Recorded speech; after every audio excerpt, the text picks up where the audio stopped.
Alright everyone, welcome back to another Martial Legends video, and we have Aquatorum this time, the brand new race monster, and I really love the design for this one. It looks really good.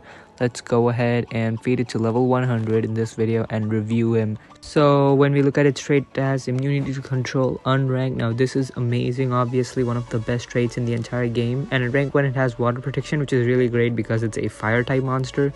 So that's really good. Those two traits are really good. And at rank 3 it gains Status Caster Drowned, which is not that good, but you know, the rank 0 and rank 1 traits, they basically carry this monster. Now moving on to its recommended skills, so let's go over here and look at it. So first off, it's got a area moderate fire damage, which also removes shields and applies boiling, which is a great torture. Then it's got a very heavy fire damage with boiling.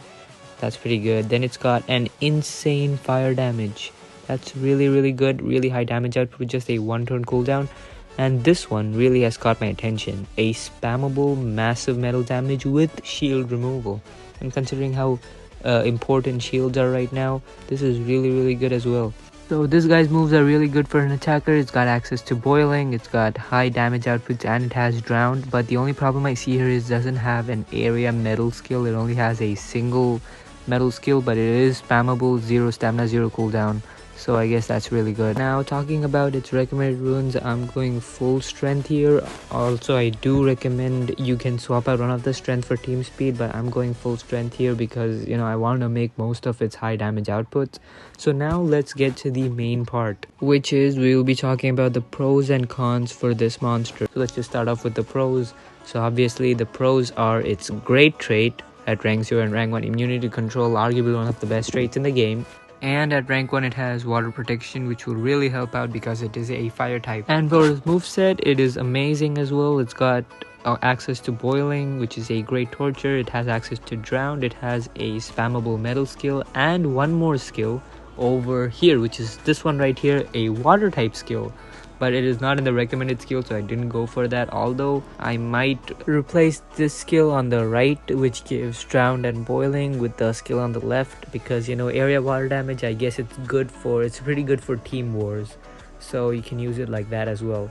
And for the cons of this monster, first off, it doesn't have any metal based moves which can give tortures. Like the fire based moves give boiling and drowned. It does have an area metal damage move, but it doesn't give any tortures, and the spammable move also doesn't give any tortures.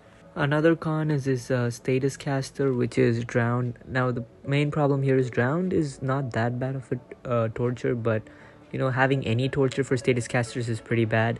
And also this guy has access to drowned in this move, so having drowned isn't really important if you can just apply it, you know, in the very next move. So yeah, not really that great. And as concerned for PvP based, this guy is a metal type, so he could get countered by Mater Geneza. Although you might argue that the metal type counters Justin, you don't really see many people using Justin in their defense teams. They only use it in the attack team. So you mostly see Mater Genezas in defense teams, so this guy being a metal type is gonna get countered there as well, so in the meta, so that's gonna be a bit tricky. But this guy is definitely useful in the lower leagues where Mater Geneza, you know, isn't that much of a present, and he's a pretty solid attacker. I'm not even gonna lie, he's a pretty solid attacker. I might even consider him for wars. As for my main PvP team, I most likely won't be using him because, you know, I have this guy, and this guy is completely overpowered and all. But I would definitely consider him in wars because of his varied moveset, you know, his access to water damage as a fire type monster. So I think that's really good. And here's the thing, I think that this monster can definitely be used. He's a great attacker, and if you don't have a good attacker, you can definitely use him. His skills are great, his damage output's great, his traits are great. So if you don't have, like, I don't know, Justin or a Varus or something, you can definitely go for this guy. And that's all. Subscribe.